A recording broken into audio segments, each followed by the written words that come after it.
ملک صاحب تو بغیر تے استاد نبی پہ تو بغیر جیڑا بندہ آج اتنا تلا تھی دا پہنا وہ سیدھا تھانے میں دا پہلے تاریاں زور دی آجا تیر نہیں پہنا عمان پہلوان شادے بھٹی دا بٹھا حافظ پہلوان رمضان بلوچ دا بٹھا وجودی اٹھا دے چڑھ باسی آجی لے کھڑی کری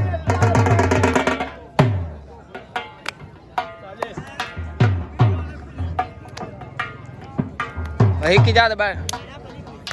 نبی کھٹ پا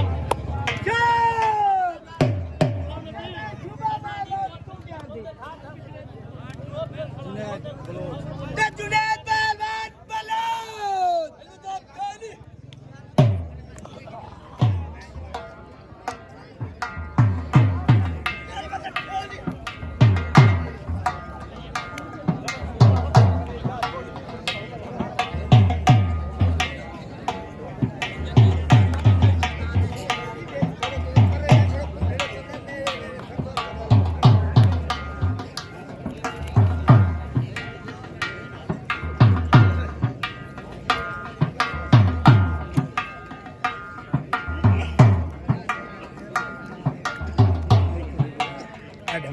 ढंग कर दे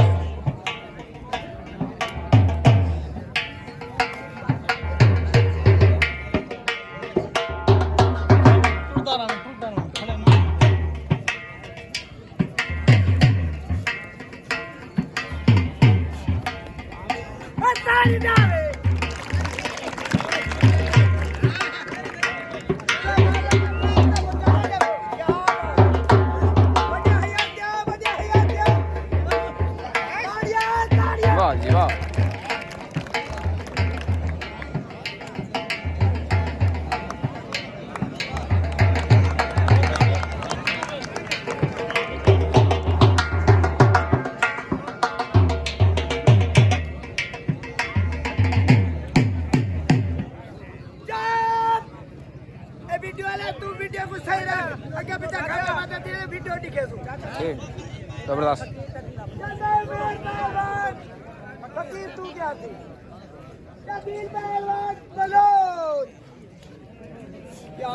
क्या बात है बड़ी हयातियां रुहाने बड़ी हयातियां क्या बात क्या ही बात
ਹੋਰ ਸਾਡਾ ਹੈ